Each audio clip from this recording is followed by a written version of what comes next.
Naku! Hindi ko na siya matiis! Naku, ang ginhawa!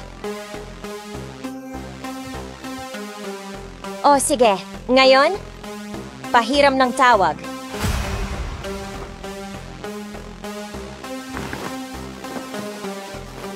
Hello? Hi, mahal ko? Ay, bakit hindi pa siya dumating? Ang nangyari ay alam mo na gusto ko ang aking asawa.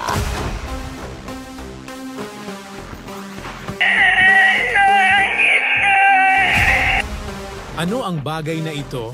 Tanong ko. Peke ba ang tiyan na yan? Ay, huwag ka nang makialam.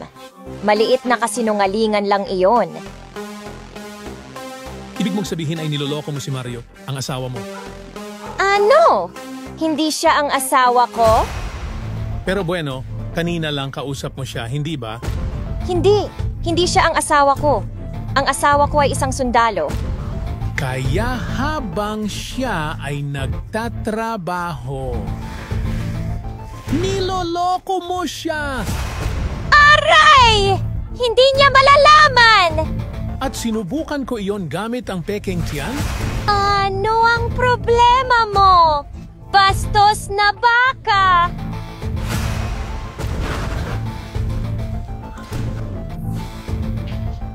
Ano ang nangyayari dito? Ay, mahal ko! Hindi ko alam kung saan nanggaling ang baka na iyon.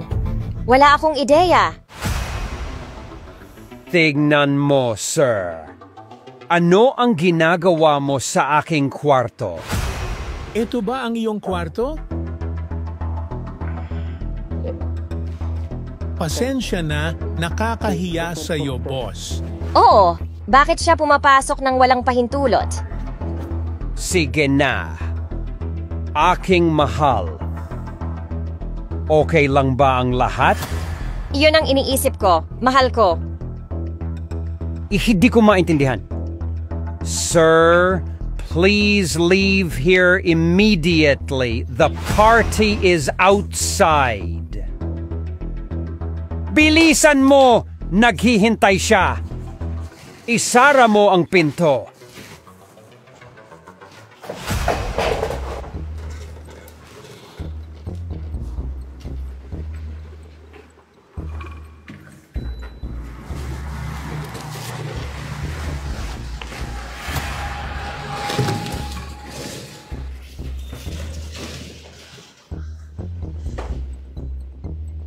Mateo.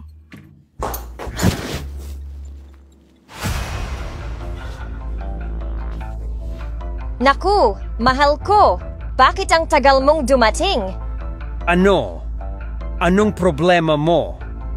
Hindi naman ako nagtagal. Sabihin mo sa kanya kung bakit wala kang tiyan. Iyan ay maaaring magdala sa atin ng seryosong problema.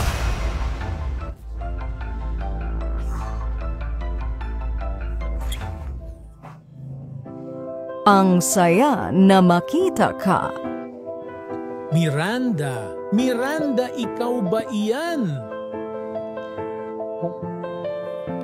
Kumusta ka? Mamasali ng hindi tarinig. Oh, pumunta ko para sorpresahin ang asawa ko. Pero ako ang nagulat. Ano ang ibig mong sabihin?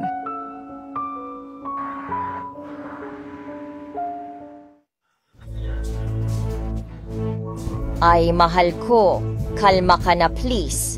Ako'y sigurado na hindi magsasabi ng kahit ano ang baka. Ewan ko. Hindi sinabi sa akin ng agency na darating yung baka na yan. Sinabihan lang ako na darating ang taga-ayos ng dekorasyon. Kaya papatahimikin natin siya. Kailangan natin siyang patahimikin. Ano? Ano ang ibig mong sabihin? Kasi kung ayaw mong magsalita ang baka, kailangan natin itong mawala. Kaya pakinggan mo akong mabuti. Hindi. Hindi ko gagawin ito. Naintindihan mo! Hindi ba? Sa isang paraan, kailangan mo akong bayaran sa lahat ng ibinigay ko sa'yo. Ang mga alahas, ang kotse, ang mga paglalakbay, pati na ang iyong karera. Ako ang nagbayad. Oh, pero hindi galing sa pera mo yan. Galing sa pera ng asawa mo. Tumahimik ka na at makinig sa akin. Okay lang.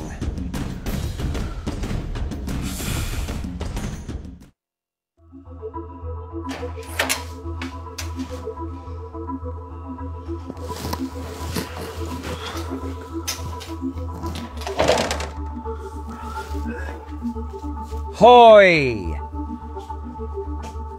Nakita mo ba ang magandang dekoradora? Ang ganda niya. Hindi? Sige, pwede mo ba akong tulungan na ayusin ang dekorasyon sa loob para sa event? Pakiusap. Salamat. Sige, sumunod ka sa akin, tara.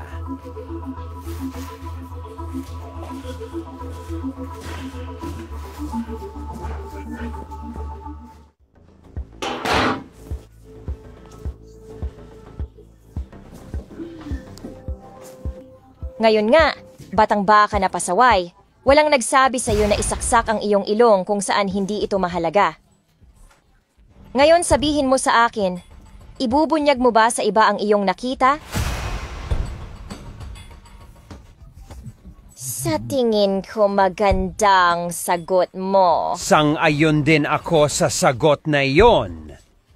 Pero tatanungin kita ulit. Sasabihin mo ba sa iba ang nakita mo? Ano ba yan? Ang tanga mo! Makikita mo!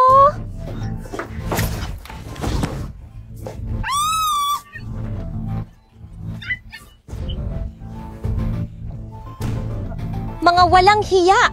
Hindi kayo makakalabas dito ng buhay! Hawakan mo si Mario! Sa ngayon. Huminto ka? Kung hawakan mo ang isa sa kanyang buhok, makukulong ka. Naku, Mateo! Mahal ko! Naku, mahal ko! Kanina pa, mabuti na lang at dumating ka. Tingnan mo, inatake ako ng baka na yon. Mahal ko, pakiusap, tawagan mo agad ang pulis. Hoy!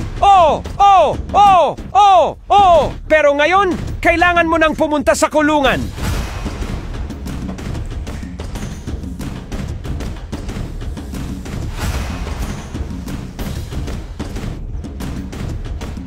Ano?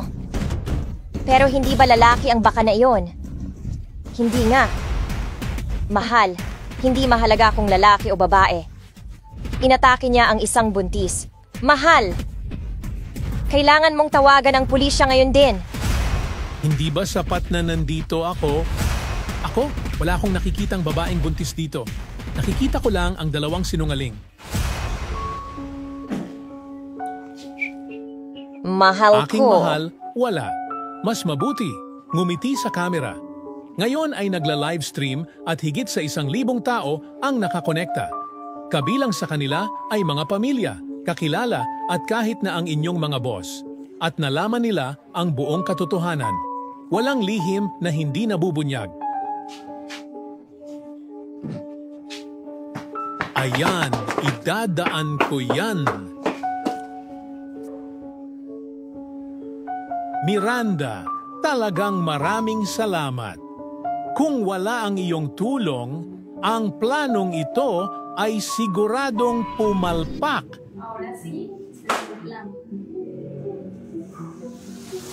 Hindi ko maipaniwala na kaya nila itong gawin. Pero haharapin ko sila ngayon din. Surusintayin mo, kailangan natin as ispan at an aburors. Gumamalbar ka.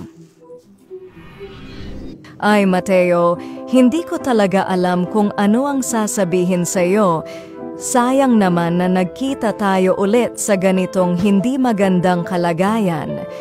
Pero sige lang, Mateo, sa buhay may dahilan ng lahat ng nangyayari.